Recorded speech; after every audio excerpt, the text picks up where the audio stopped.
ನಮಸ್ತೆ ಸ್ನೇಹಿತರೆ. ಭಗವದ್ಗೀತೆಯ 1-18 ಅಧ್ಯಾಯಗಳಲ್ಲಿ ಯಾವ ವಿಷಯವನ್ನು ಹೇಳಲಾಗಿದೆ? ಮಹಾಭಾರತ ಯುದ್ಧದಲ್ಲಿ ಭಗವಾನ್ ಶ್ರೀಕೃಷ್ಣನು ಅರ್ಜುನನಿಗೆ ಉಪದೇಶ ಮಾಡಿದ ಗೀತಾ ರೂಪದಲ್ಲಿರುವ ತತ್ವಬೋಧನೆಯೇ ಭಗವದ್ಗೀತೆ. ಇದು ಹಿಂದೂಗಳ ಪವಿತ್ರ ಗ್ರಂಥವೂ ಆಗಿದೆ. ಭಗವದ್ಗೀತೆಯ 18 ಅಧ್ಯಾಯಗಳನ್ನು ಮತ್ತು 700 ಶ್ಲೋಕಗಳನ್ನು ಒಳಗೊಂಡಿದೆ.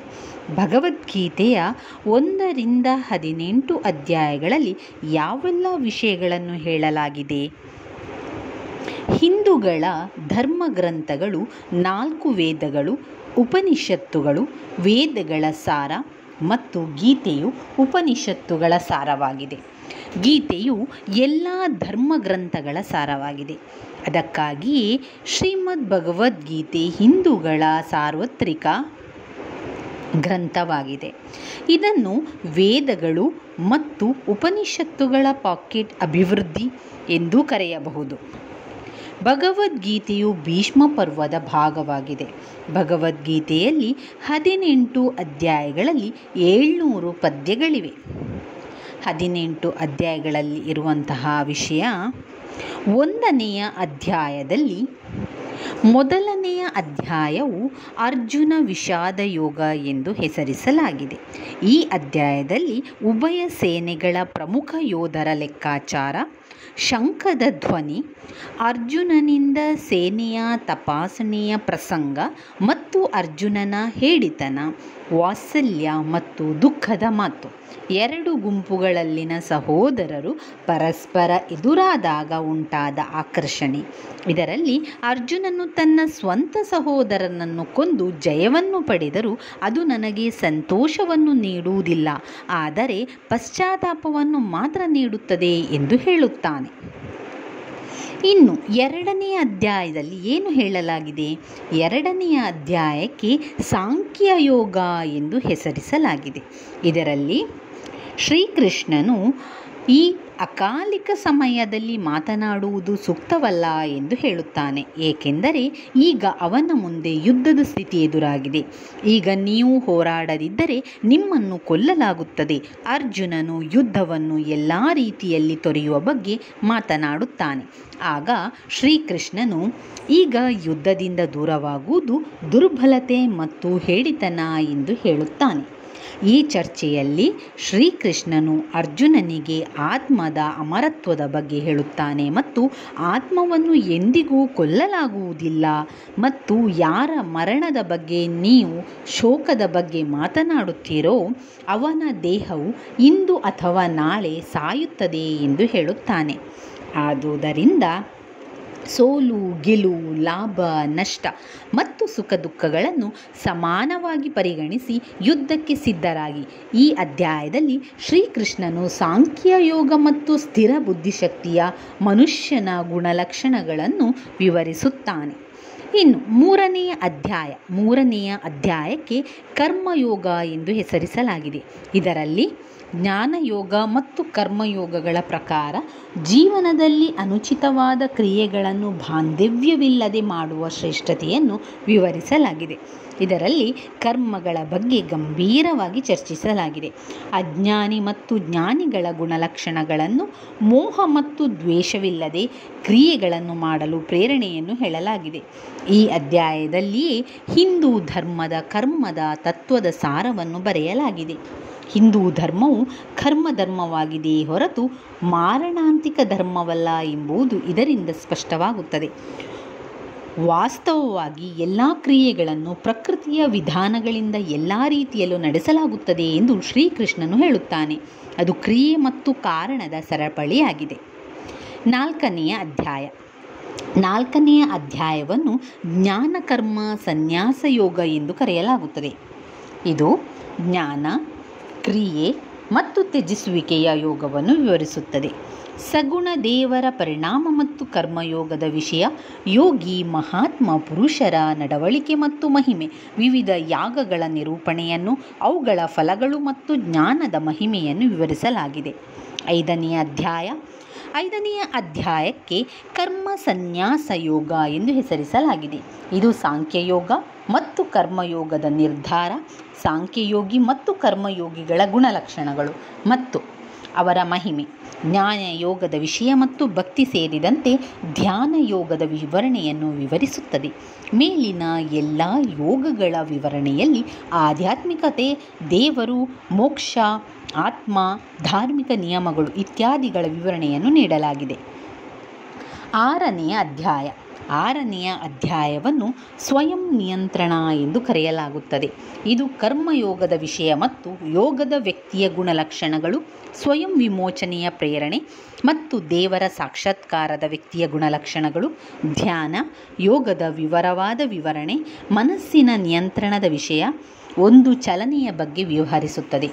ಯೋಗದಲ್ಲಿ ಕಳೆದು ಹೋದ ವ್ಯಕ್ತಿ ಮತ್ತು ಧ್ಯಾನಸ್ಥ ಯೋಗಿಯ ಮಹಿಮೆಯ ಕುರಿತು ಇದರಲ್ಲಿ ಹೇಳಲಾಗಿದೆ.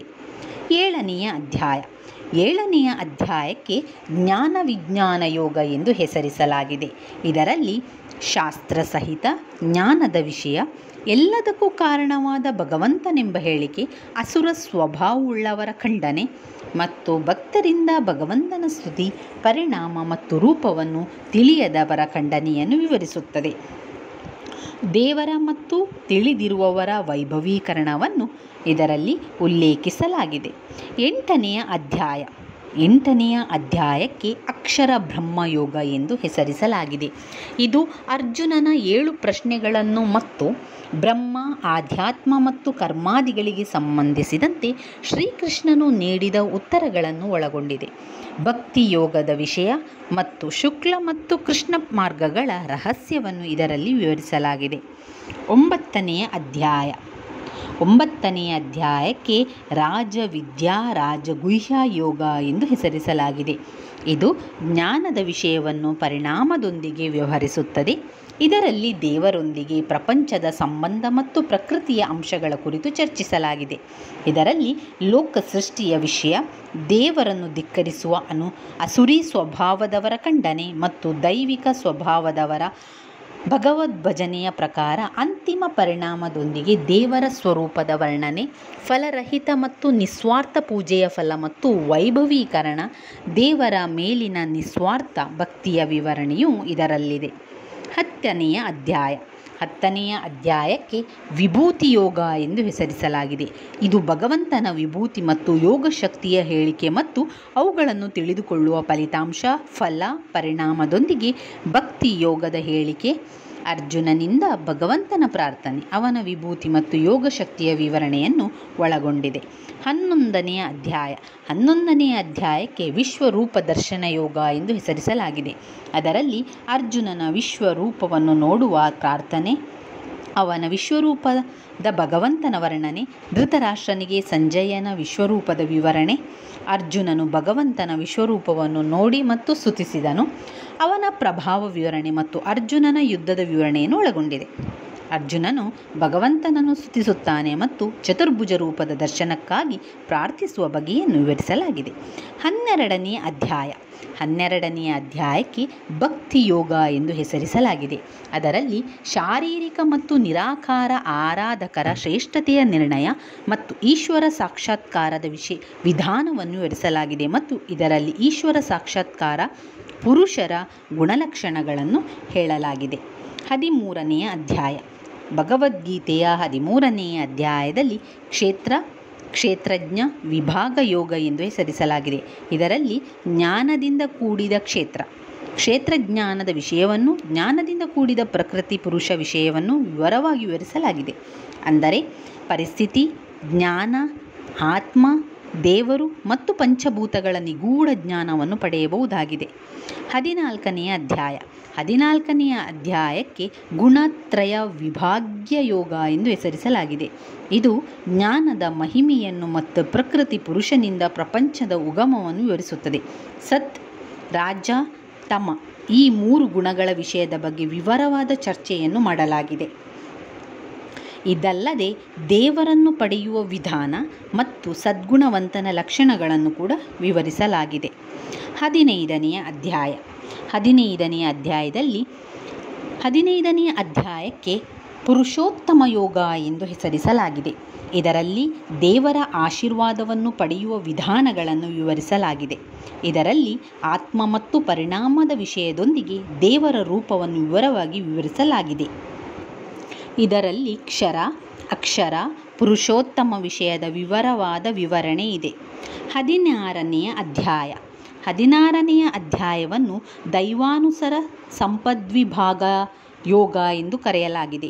ಇದರಲ್ಲಿ ಫಲದ ಸಮೇತ ದೈವಿಕ ಮತ್ತು ಭೂತದ ವ್ಯಕ್ತಿ ಮತ್ತು ಆಸ್ತಿಯ ವಿವರಣೆಯನ್ನು ನೀಡಲಾಗಿದೆ. ರಾಕ್ಷಸ ಸಂಪತ್ತು ಹೊಂದಿರುವವರ ಗುಣಲಕ್ಷಣಗಳು ಮತ್ತು ಅವರ ಅವನತಿಗಳ ವಿವರಣೆಯನ್ನು ಸಹ ನೀವು ಪಡೆಯುತ್ತೀರಿ. ಇದಲ್ಲದೆ ಶಾಸ್ತ್ರವಿರೋಧಿ ಆಚರಣೆಗಳನ್ನು ಕೈಬಿಟ್ಟು ಶಾಸ್ತ್ರಾಧಾರಿತ ಆಚರಣೆಗಳನ್ನು ಅಳವಡಿಸಿಕೊಳ್ಳಲು ಪ್ರೇರಣೆ ನೀಡಲಾಗಿದೆ.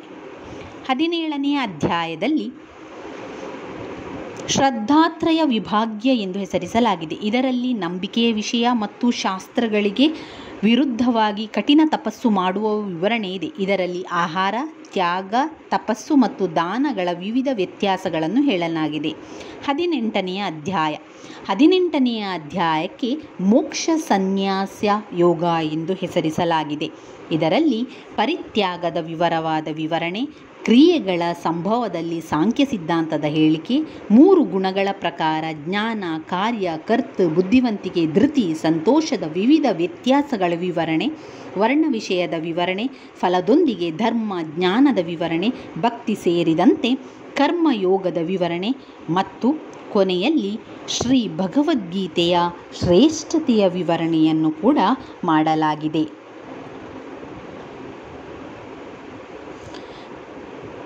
ಇವಿಷ್ಟು ಭಗವದ್ಗೀತೆಯ 1ರಿಂದ 18ನೆಯ ಅಧ್ಯಾಯಗಳಲ್ಲಿ ಇರುವಂತಹ ವಿಷಯವಾಗಿದೆ. ಮಹಾಭಾರತ ಯುದ್ಧದಲ್ಲಿ ಭಗವಾನ್ ಶ್ರೀಕೃಷ್ಣನು ಅರ್ಜುನನಿಗೆ ಉಪದೇಶವನ್ನು ಮಾಡಿದನು. ಧನ್ಯವಾದಗಳು ಸ್ನೇಹಿತರೆ.